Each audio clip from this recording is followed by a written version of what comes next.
Assalamualaikum warahmatullahi wabarakatuh. Selamat siang pemirsa TVRI dimanapun Anda berada. Senang sekali saya Muhammad Farisi menemani Anda dalam acara Jambi Bicara Senin 26 Mei 2025. Dan hari ini kita akan membahas mengenai keterbukaan informasi publik dana desa.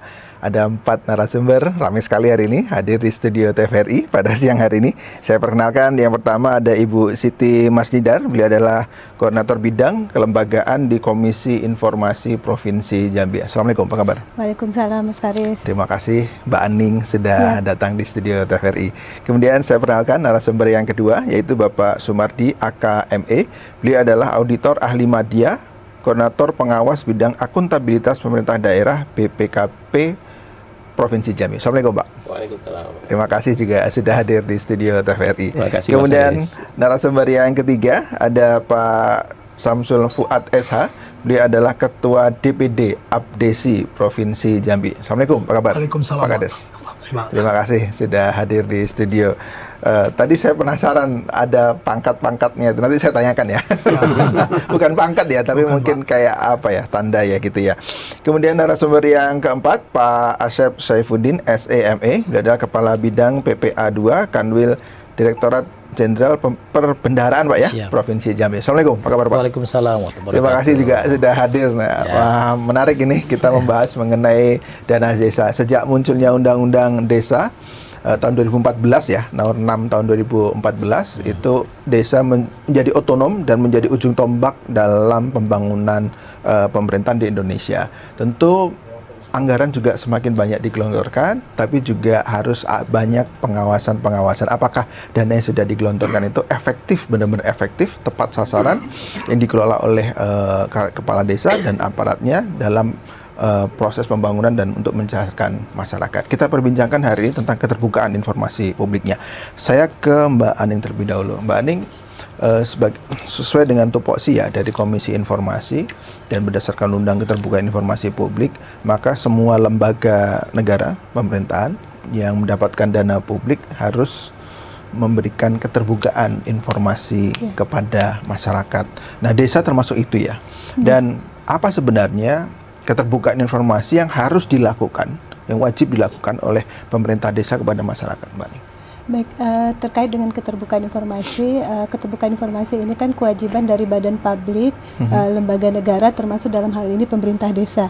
Karena pemerintah desa termasuk menerima anggaran dari APBN dan APBD.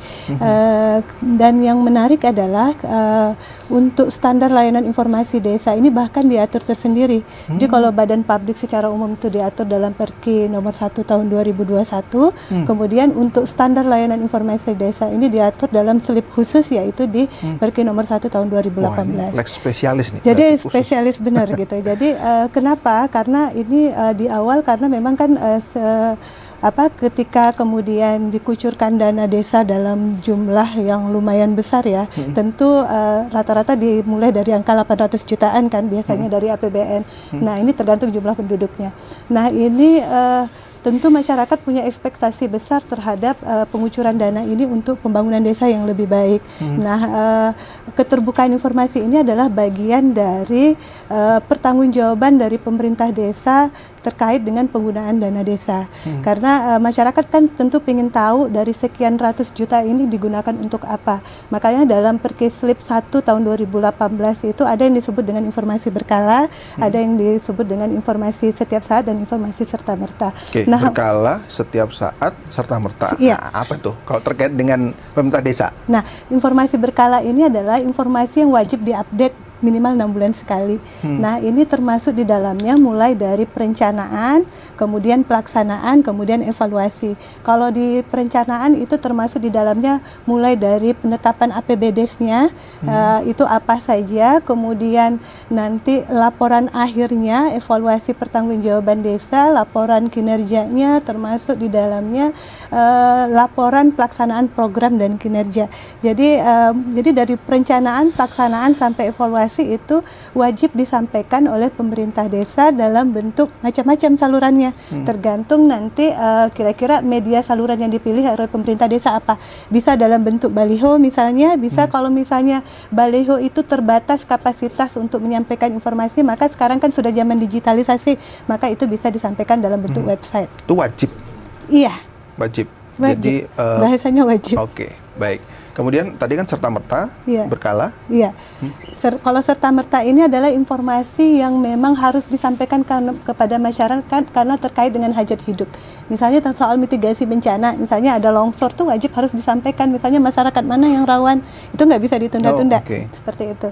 Jadi itu serta-merta. Kemudian yang setiap saat itu memang yang harus ditampilkan setiap saat itu misalnya seperti profil desa, profil ke pejabat desanya, kemudian terkait dengan misalnya termasuk LKHPN kalau tidak salah. Termasuk kalau memang itu menjadi kewajiban kepala desa, termasuk yang wajib kan untuk melaporkan yang wajibnya itu harus disampaikan.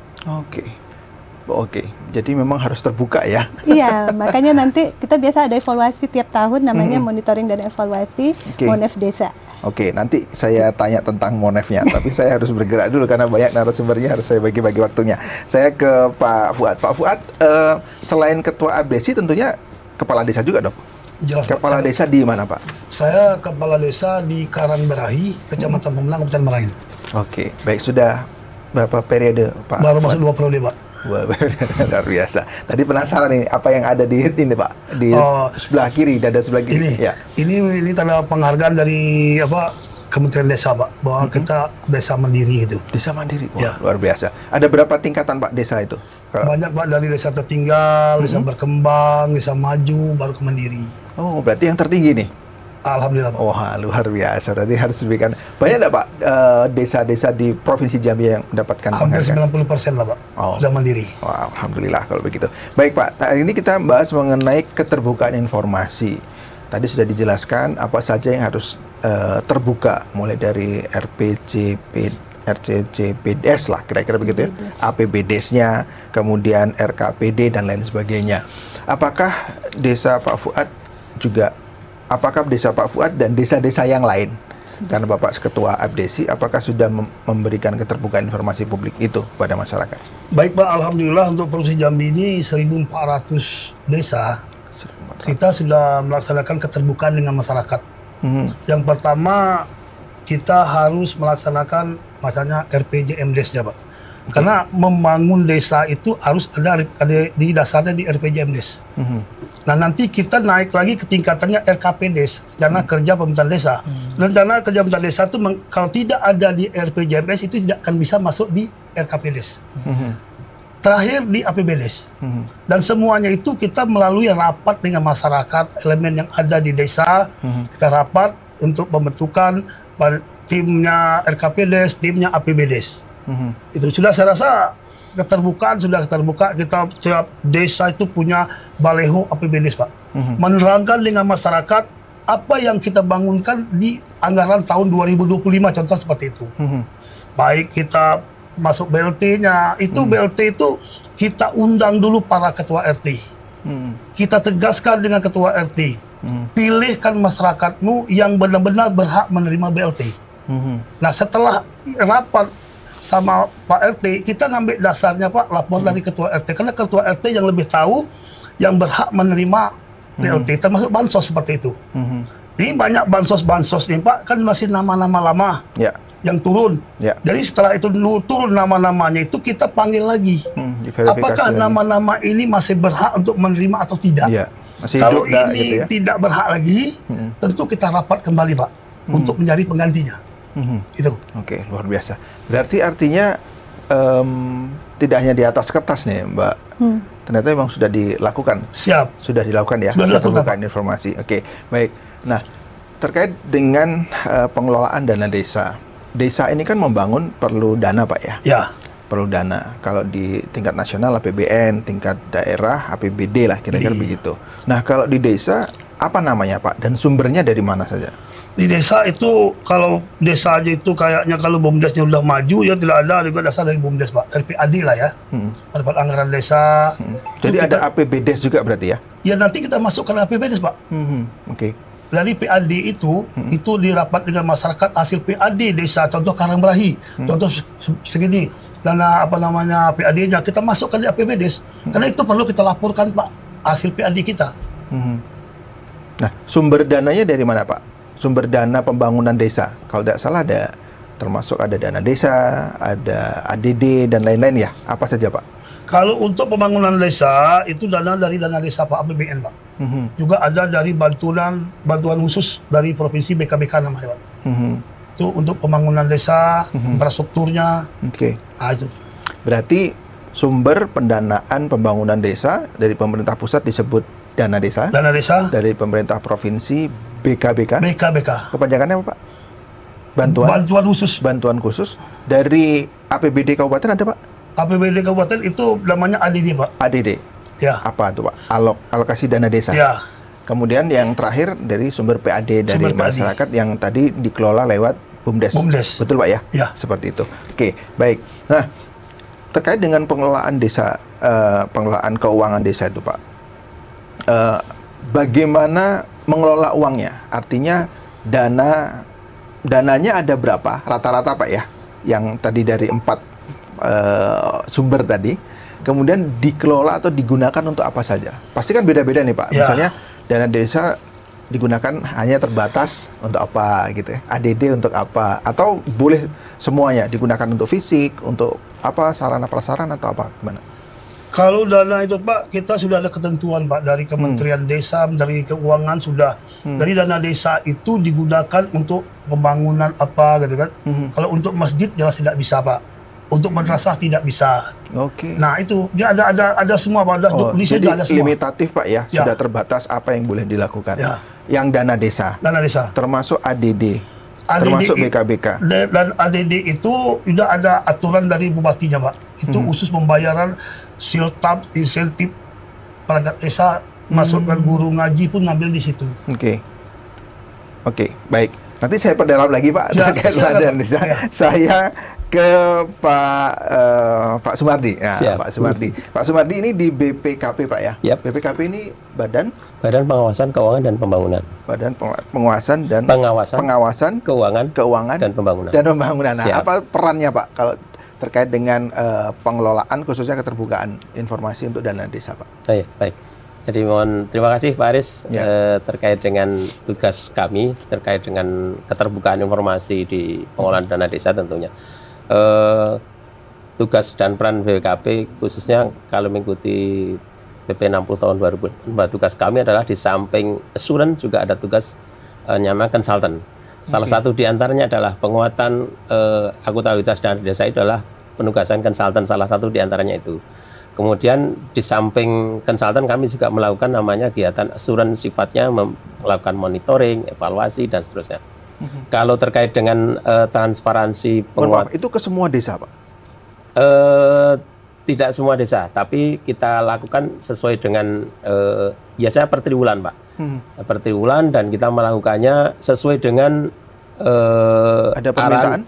Ada ini dari BPKP pusat, ada arahannya langsung untuk triwulan 1, kita fokusnya di mana, triwulan 2 kemudian fokusnya di mana, dan seterusnya sampai dengan triwulan 4. Bukan dari pihak desanya atau bupatinya yang minta?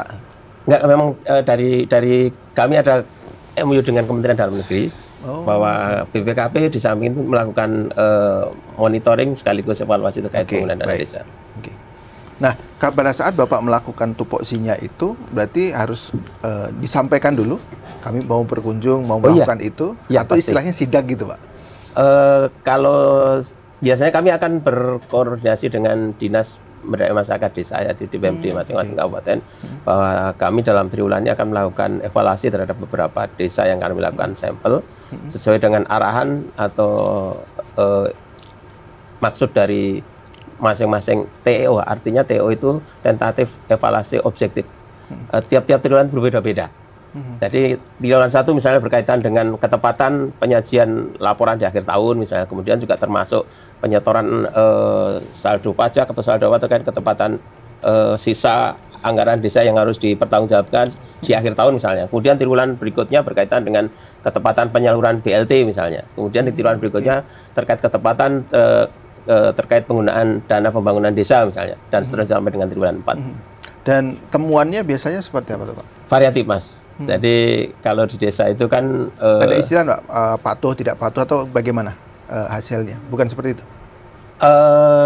Kalau dari sisi temuan tentunya karena kan sifatnya assurance, tentunya berkaitan dengan satu berkaitan dengan ketepatan juga, kepatuhan juga, terkait dengan kesesuaian juga. Karena kita kan selalu mengkaitkan dengan compliant evaluasi terkait dengan aturan penggunaan dana desa, ya dalam hal ini ada Permendas 2, ada Permendas 3 terkait dengan aturan dari Permendagri 20/2018 berkaitan dengan tata kelola dana desa dan seterusnya. Nah, hasilnya apa tapi nanti ditahan dulu. Saya ke Pak Samsul, Pak Asep Saifuddin. Nah, Pak Asep terkait dengan kalau Kanwil Direktorat Perbendaraan, apa tupoksinya terkait dengan pengelolaan dana desa ini, Pak? Oke, terima kasih. Kita merujuk dulu pada Undang-Undang Keuangan Negara ya, tahun 2003 ya, nomor 17, di mana ada peran Menteri Keuangan sebagai pengelola fiskal. Pengelola fiskal itu di dalam uraian selanjutnya adalah bagaimana membuat kebijakan terkait fiskal, kemudian bagaimana mengesahkan APBN, kemudian juga bagaimana melaksanakan fungsi BUN itu Bendahara Umum Negara, kemudian pengawalan dalam laporan keuangan. Nah, di antara itu ya ada beberapa yang lain. Nah, kami di daerah adalah bagian dari Menteri Keuangan yang menjalankan fungsi BUN, Bendahara Umum Negara. Secara real dilakukan oleh KPPN, Kantor Pelayanan Perbendaharaan Negara. Mereka lah yang mengawal bagaimana belanja-belanja itu dialokasikan, direalisasikan sampai sesuai dengan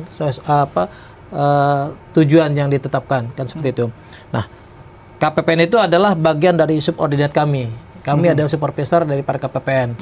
Jadi kami selalu memonitor perkembangan tiap KPPN dalam mengawal pelaksanaan anggaran itu. KPPN ada di setiap kabupaten, Pak ya? Iya. Ya, jadi KPPN di Jambi ada 5. Ya, ada KPPN Jambi, KPPN Kuala Tungkal, KPPN Bungo, KPPN Bangko, sampai KPPN Sungai Penuh. Oh, berarti tidak di semua kabupaten. Tidak semua. Iya. Jadi kami mengawal 5 KPPN ini, selalu kami monitor, selalu kami pantau. Pada saat ada permasalahan, kami juga menjadi tempat bertanya KPPN. Seperti apa solusinya? Itu yang kami lakukan selama ini. Terkait dengan pengelolaan dana desa ini, Pak, apa hubungannya? Tadi terkait dengan APBN kan ada relasi ada yang namanya belanja pemerintah pusat, ada belanja TKD. Nah, dana desa bagian dari TKD. Nah, transfer ke daerah.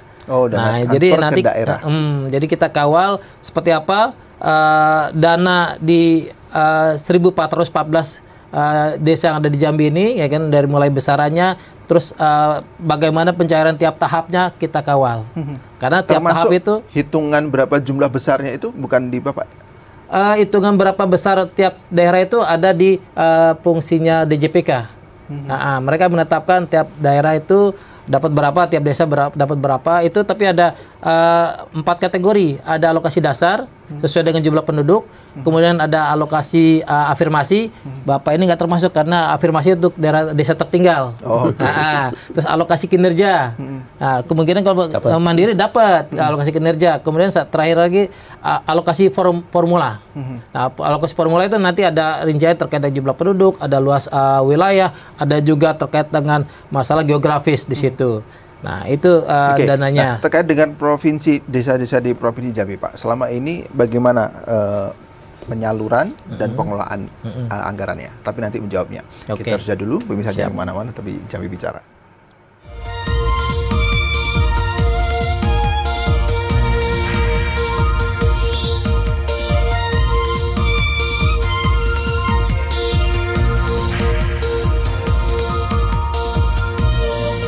Terima kasih pemirsa, masih tetap bersama kami di Jambi Bicara.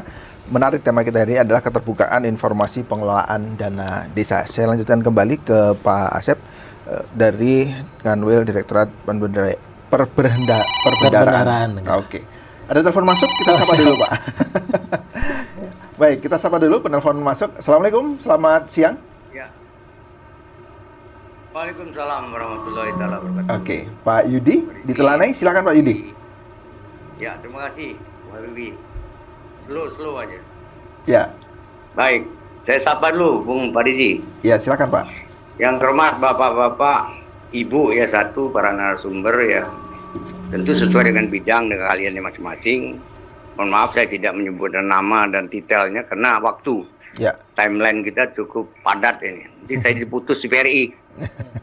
Daripada tidak diputus saya harus ya katakan dulu. Silakan. Namun mohon maaf saya tidak sedikit pun menurunkan rasa hormat dan menghargai saya kepada bapak-bapak narasumber.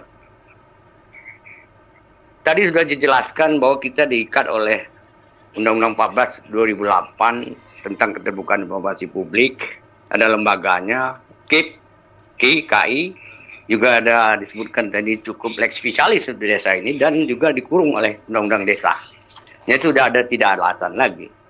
Nah, kalau kita berbicara masalah Undang-Undang 14 2008 tentang keterbukaan informasi publik, ya tentu jelas ada lembaga publiknya, ada penyelenggara publiknya, ada masyarakat publiknya, itu objeks untuk mendapatkan pembangunan sendiri, nikmati. Nah, bicara Undang-Undang 14 2008 tentang keterbukaan informasi publik, tentu jelas lah mengajak kita untuk goalnya jelas, transparansi. Itu cuman slogan aja, akuntabilitas katanya, berkualitas. Ya tentu mulai dari perencanaan, kerjanya, pengadaan barang dan jasa. Korupsi itu ya mulai dari situ dulu, bukan apalagi pekerjaannya. Itu tentu apa yang saya rasakan, saya lihat, dan kita dengar bersama selama ini desa, walaupun sudah ada update dan kita rasakan pembangunan desa itu dipertanyakan terus Pak Paridi dan Ibu dan Bapak narasumber. Misalnya, kalau saya kasih contoh banyak dari temuan saya, cuma satu aja karena waktu. Saya jalan meninjau beberapa desa, saya senggol sedikit dengan kaki, drainasenya tumpah ruah. Coba, jadi kan ini mulai dari persoalan pengawasan daripada pengadaan barang dan jasa, kualitas yang tadi saya sebutkan. Iya kan? Jadi itu yang dipertanyakan. Misalnya itu tadi, drainase. Baik. Lantas selanjutnya ya, dan lain juga. Apalagi dana desa ini juga nanti ada 20% untuk alokasi ketahanan pangan, ada untuk stunting, belum lagi untuk koperasi merah putih, macam-macam itu. Jadi harus pemerataannya memang harus ada. Baik. Nah selanjutnya Mbak Paridi, pemaluannya, pertanyaan apakah sudah menggunakan Undang-Undang Nomor 14 2000 tentang keterbukaan informasi publik?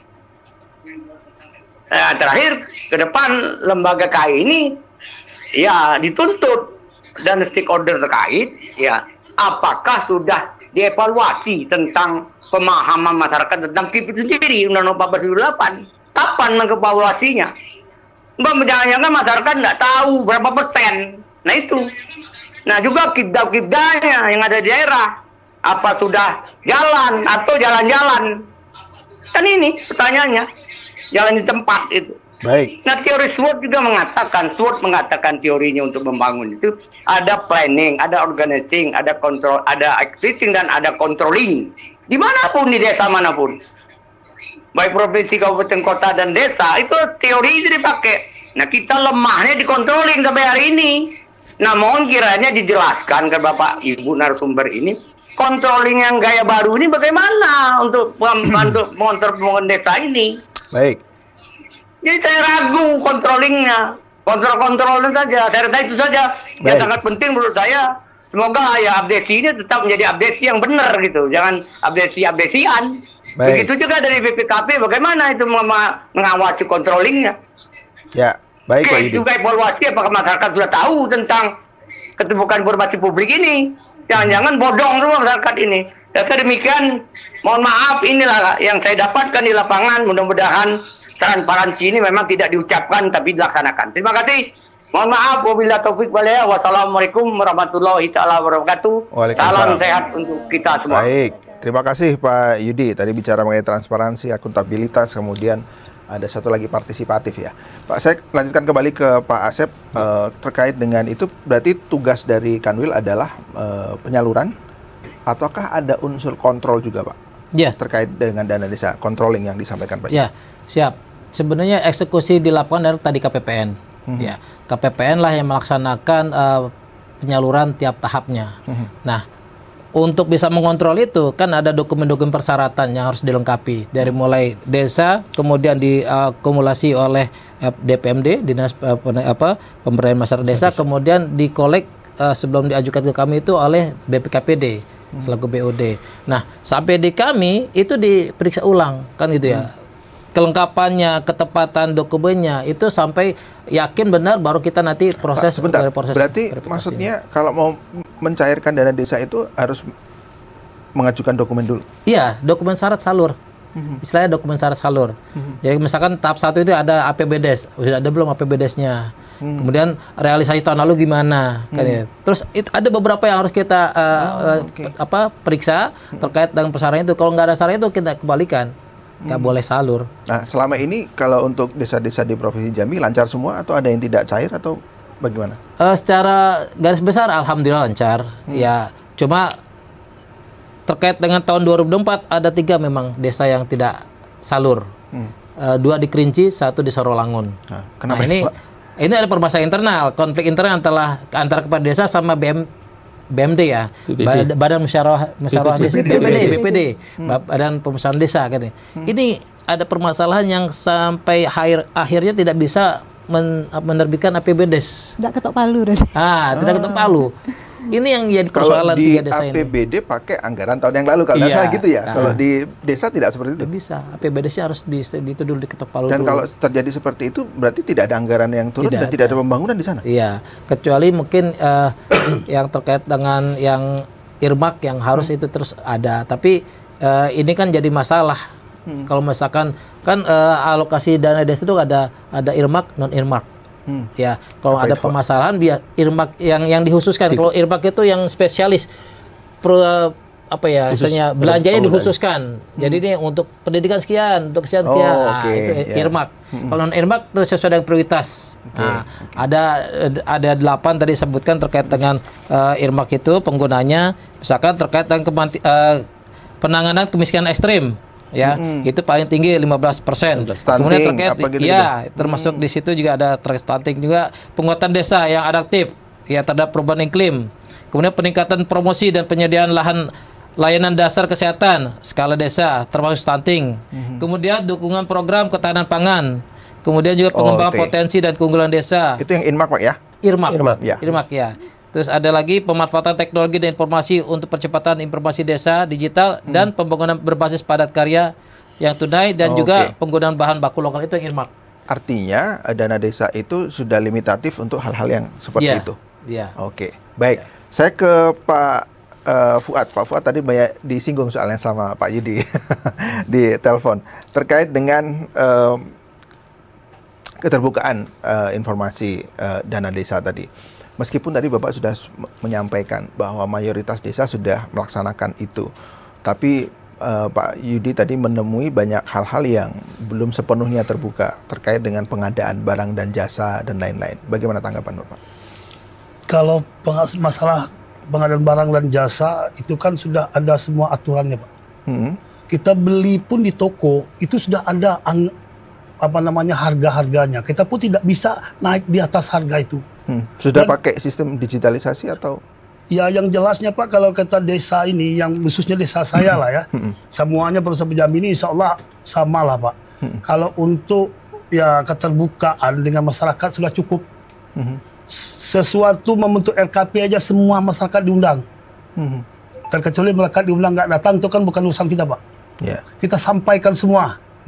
Apa yang harus kita bangunkan, mulai dari tingkat kadus tahun ini mau bangun apa kamu? Semuanya kita alhamdulillah keadilan semua Pak di desa. Jadi kalau Bapak tadi ngomongkan jangan sampai abdesi asal-asalan, saya juga nggak mau dibilang seperti itu. Saya bukan asal-asalan abdesi Pak. Saya abdesi melalui musda. Sampaikan salam sayang Bapak itu. Bila perlu Bapak itu ketemu saya. Itu dengan saya Pak. Kalau sudah terbuka lah kalau masyarakat maupun Kades di Provinsi Jambi tentang pengelolaan dana desa. Pencairannya di tahap 1, contoh desa saya 60%. Mau cair tahap 2 nanti harus realisasinya tahap 1 ini harus selesai semua. Ini aja pencairan kantor camat aja harus rekomendasi dari camat, nggak bisa langsung cair. mengambil duit di bank, ada kades, sekdes, bendahara menyaksikan semua. Nah, saya rasa sudah terbuka lah kalau untuk kepala desa, Pak. Tapi kalau yang tidak terbuka itu mungkin oknumnya, bukan kepala desa atau oknumnya kepala desa yang ada di Provinsi Jambi. Oke, baik. Sebelum ke Pak Sumardi, saya ke Mbak Aning dulu. Mbak Aning tadi juga disinggung dengan penelpon Pak Yudi di Telanai. Mbak Aning kan punya kewenangan untuk melakukan MONEF terkait keterbukaan informasi publik khususnya di desa. Sudah dilakukan itu? Dan seberapa banyak yang di MONEF?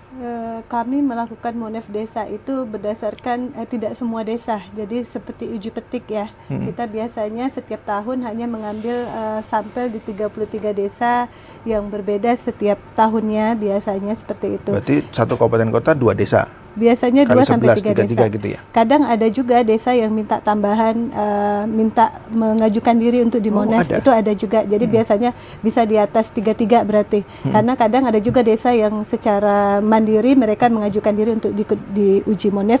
Misalnya mereka tidak masuk dalam desa yang direkomendasikan oleh pemberdayaan desa. Oke, artinya dari 1.414 desa hanya 33 per tahun. Per tahun. Jadi kalau kita baru ada tahun kedua, nanti tahun ketiga berarti baru 60, kurang lebih baru 66 desa yang kita MONEF dari 1.414 desa. Ya, itu untuk temuannya gimana? Kan kalau tidak salah di Komisi Informasi ini kan ada yang informatif, menuju informatif, cukup, kurang, dan tidak gitu ya. Nah, dari 33 tadi apa rata-rata? Kalau kita lihat dari datanya, dari 33 ini sekitar 10 desa itu sudah cukup lebih baik ya.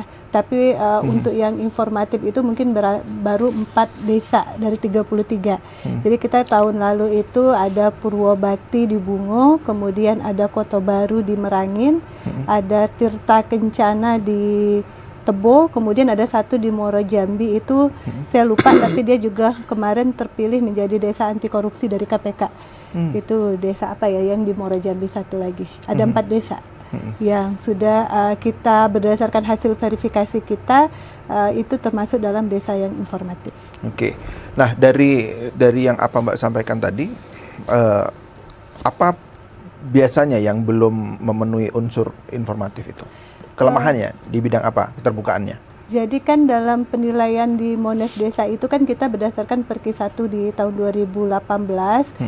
Jadi ada sekitar 20-an lebih pertanyaan yang kita ukur, termasuk mulai dari apakah mereka sudah membentuk pejabat pengelola informasi data PPID desa.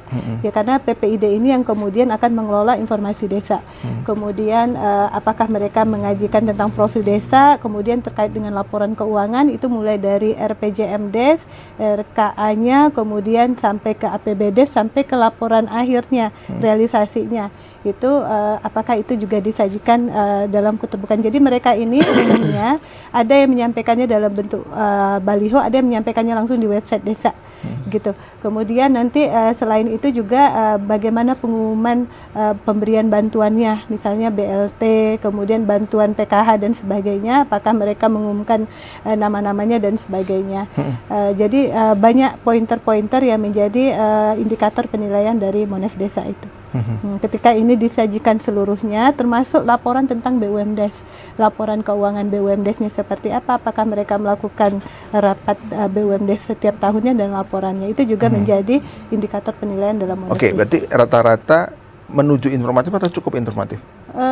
Kalau yang 4 desa ini informatif, kemudian selebihnya? Beberapa desa itu menuju informatif sudah bagus ya. Kemudian di cukup, di 20-an desa itu masih di kurang dan tidak informatif. Saya nggak tahu ini indikatornya apa, apakah mereka sulit untuk mengisi kuesioner ini, karena kan kita juga tidak bisa, karena terkendala misalnya karena ini melalui pengisian elektronik ya. Oke, baik.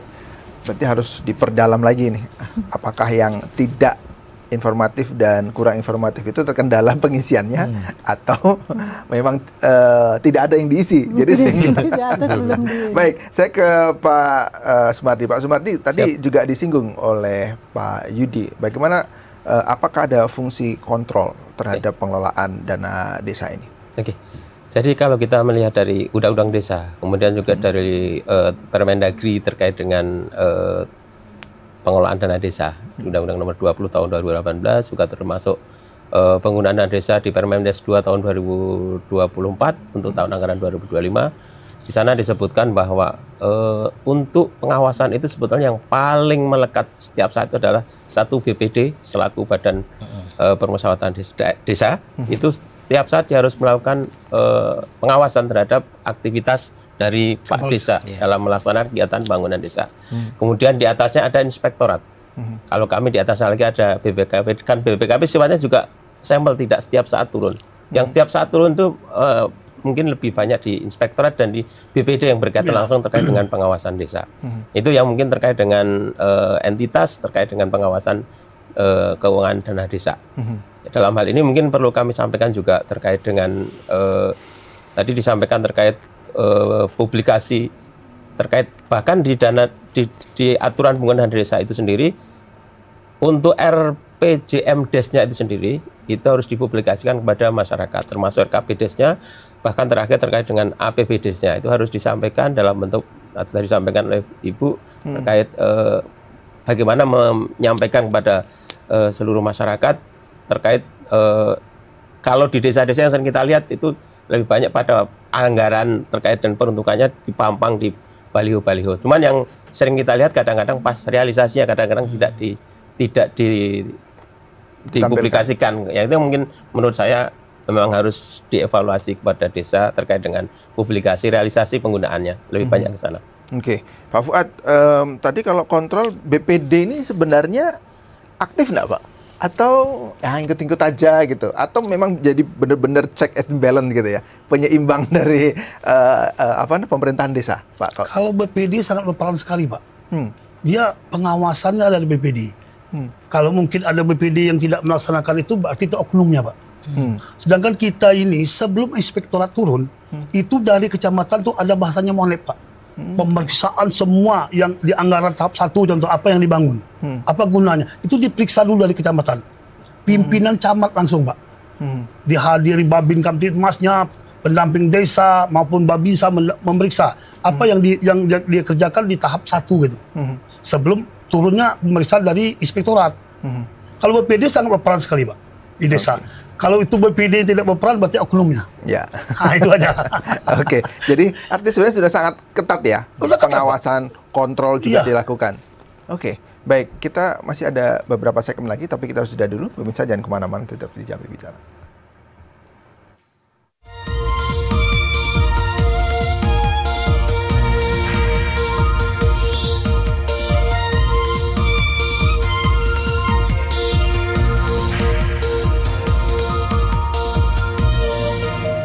Baik, pemirsa, kita masuk ke segmen yang ketiga. Kita lanjutkan perbincangan kita tentang keterbukaan informasi pengelolaan dana desa.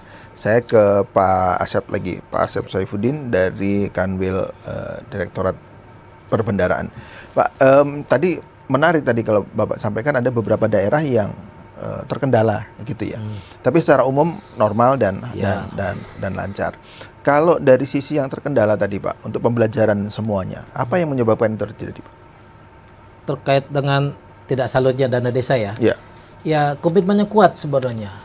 Seluruh aparat desa, baik Kades maupun BPD harus mempunyai komitmen kuat untuk pembangunan desa, ya harus sama-sama itu loh. Tanpa ada komitmen yang kuat, tanpa ada kebersamaan, tanpa ada sinergi, ya bisa terjadi tadi APBD tidak diketuk palu, akibatnya ya kita nggak bisa menyalurkan dana desa. Nah itu jadi permasalahan. Begitu juga terkait dengan bagaimana fungsi di atasnya, camat dan DPMD misalkan, itu mengawal desa masing-masing gitu. Sehingga desanya sendiri, desa yang dikawalnya itu, desa di wilayahnya itu bisa benar-benar punya pemahaman yang sama terkait dana desa seperti apa kan itu. Apa yang harus diperbuat sehingga dana desa ini bisa cair sesuai dengan peruntukannya, sesuai dengan tepat waktu dan akhirnya bisa membangun desa. Oke.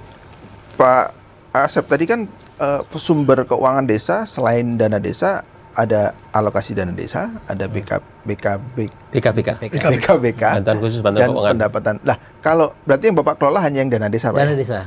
Nah, misalnya tadi ada kendala dan tidak bisa cair, berarti ada kemungkinan juga alokasi dana desa dan BKBK juga tidak bisa turun. Kalau apakah syaratnya kurang lebih sama untuk mencairkan yang dana provinsi dan kabupaten?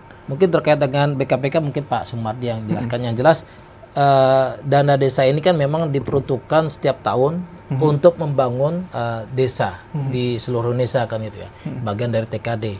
Nah, desa yang sudah dana yang sudah dikucurkan tiap tahun ini kan memang sudah ada peruntukannya tadi disampaikan. Jadi kalau misalkan desa-desa yang sudah mendapatkan alokasi desa, sebisa mungkin memang segera mencairkan kan itu ya. Pada saat dia masuk tahap 1, dokumen salurnya apa aja nih? Harus dilengkapin dulu.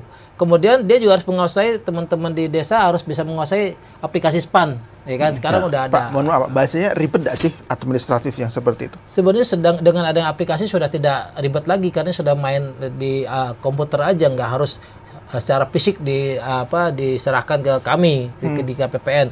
Cuma permasalahannya itu masalah kelengkapan dokumen itu. Pada saat uploadnya ini terkadang mungkin juga ada kendala juga kan, kita jaringan kita nggak bisa jamin ya, terkadang juga ada kendala. Terus biasanya ada juga permasalahan di PMD, di Dinas Pemberdayaan Masyarakat Desa. Ada satu dinas PMD itu di salah satu kabupaten itu dikumpulkan dulu. Kan harusnya kan berapapun desa yang siap syarat salur dokumennya harus diajukan ke kami biar langsung dicairkan. Tapi ada satu kabupaten yang tahan dulu, nunggu nanti itu dulu biar dirapel. Nah, baru dimajukan. Itu seperti itu. Pada saat nanti diperiksa oleh KPPN bisa jadi ada yang bermasalah kan, jadinya itu kendala balik lagi. Itu persoalan yang ada sih. Oke. Kita langsung tanya sama Pak Fuad nih. Mewakili teman-teman. Ada kendala enggak Pak sebenarnya terkait dengan administratif, pengajuan, atau sebenarnya sudah dengan digitalisasi ini sebenarnya syarat-syarat seperti itu sudah mudah sebenarnya? Berarti tidak ada alasan lagi sebenarnya? Sebenarnya tidak ada kendala, Pak. Tidak ada kendala kalau masalah tentang penggunaan dana desa. Karena dana desa kan sudah ada aturan masing-masing, Pak. Dari dana desa ini undang-undangnya tentang tujuannya apa yang diinikan dilaksanakan sudah diatur semua. Ini yang tidak boleh, ini yang boleh.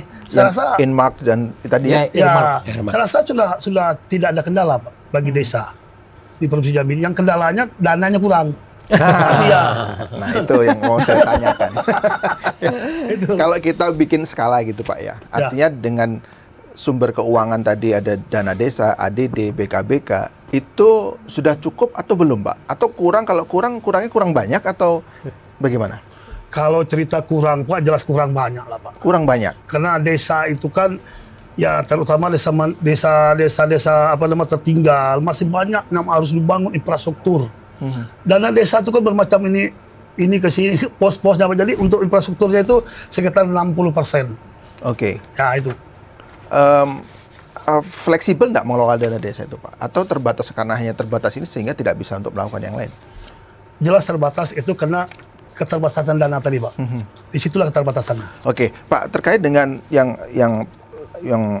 simbol yang ada di Bapak tadi, pengelolaan dana desa ini kan sumbernya salah satunya adalah dari pendapatan asli desa.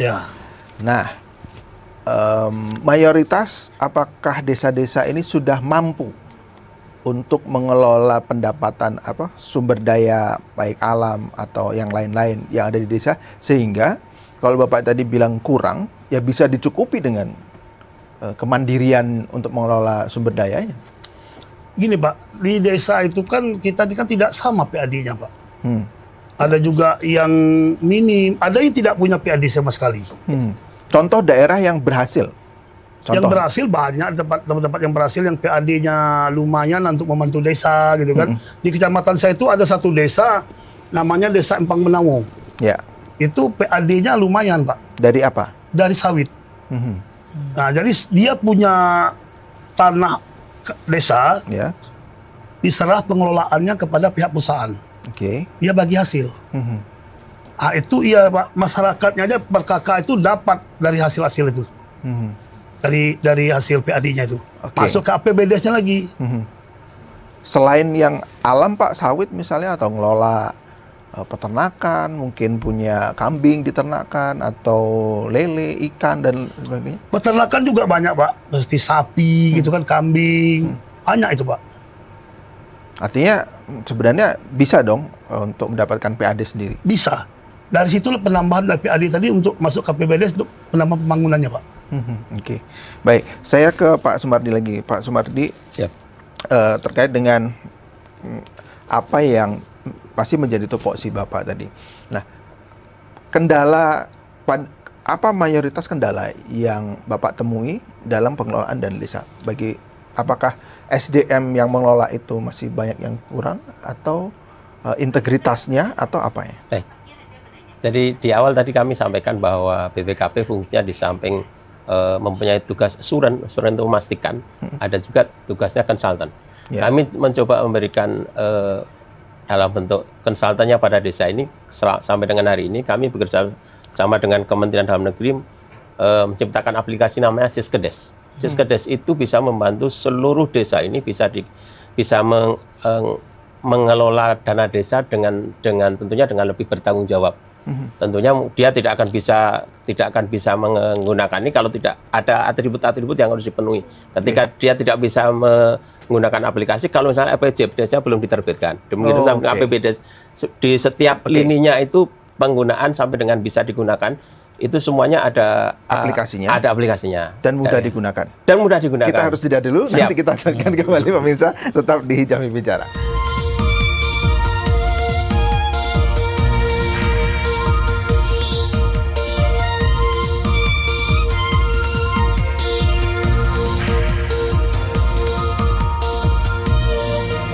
Baik pemirsa, kita berada di penghujung Jambi Bicara pada siang hari ini. Sudah banyak yang kita bicarakan hari ini tentang keterbukaan informasi publik. Kita closing statement dari Mbak Aning terlebih dahulu dari Komisi Informasi, kira-kira kesimpulan dan apa yang ingin Mbak sampaikan masyarakat. Kesimpulannya adalah transparansi keterbukaan informasi ini bukan beban buat badan publik, tapi bagian dari tanggung jawab karena masyarakat sudah menitipkan sahamnya melewat dana desa kepada pejabat desa untuk kemudian mewakilinya mengelola dana desa untuk pembangunan masyarakat. Jadi bukan beban tapi bagian dari tanggung jawab. Dan kalau tanggung jawab berarti wajib melakukan. Iya. Terima kasih Pak Aning. Silakan Pak Asep. Oke, teman-teman pejabat desa maupun baik kepala desa maupun BPD, ingat tahap 1 itu tinggal sebentar lagi.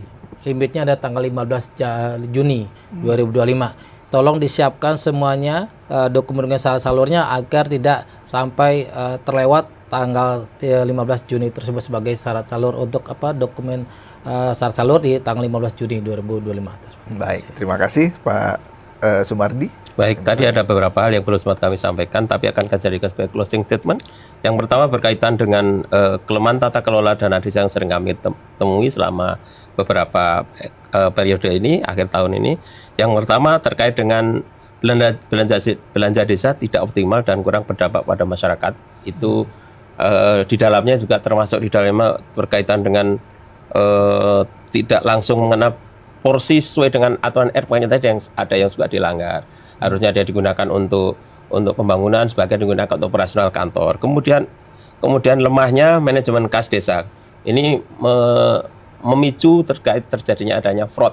Makanya di aturan penggunaan dana desa itu setiap penggunaan dana kas desa itu di kas yang dipegang oleh bendahara itu dibatasi. Semuanya diarahkan untuk cashless. Itu yang kedua. Yang berikutnya berkaitan dengan yang peningkatan pendapatan dana desa itu bisa bersumber dari PADDes. Itu bisa dioptimalkan bukannya sekedar memberdayakan BUMDes saja, tapi di sana ada potensi-potensi yang ada di desa itu fungsinya untuk menutupi penerimaan, karena memang untuk yang RMAK dari pusat itu sangat terbatas. Makanya untuk membangun desa yang lebih luas lagi, desa harus bisa menciptakan potensi-potensi pendapatan dari berbagai sumber, bukannya BUMDes saja. Bisa mungkin dari sisi untuk penguatan aset desanya atau yang lain-lain. Itu aja kurang lebih. Baik, terima kasih. Terakhir, pemangkas nih Pak Fuad. Baik, saya selaku Ketua Abdesi Provinsi Jambi mengajak seluruh pemerintah desa dan BPD laksanakan keterbukaan tentang penggunaan dana desa, sehingga masyarakat desa tahu apa yang digunakan oleh desanya tentang dana yang untuk di desanya itu. Harus keterbukaan. Itulah harapan saya kepada pemerintah desa dan BPD. Sekali lagi, laksanakan keterbukaan penggunaan dana desa terhadap masyarakat. Baik. Terima kasih luar biasa Pak Fuad, Pak Samsul, Pak Asep, Mbak Aning juga sudah hadir dan banyak memberikan informasi dan edukasi bagi masyarakat. Demikian dialog kita pada siang hari ini. Terima kasih atas perhatian Anda. Saya Muhammad Farisi. Wassalamualaikum warahmatullahi wabarakatuh. Sampai jumpa.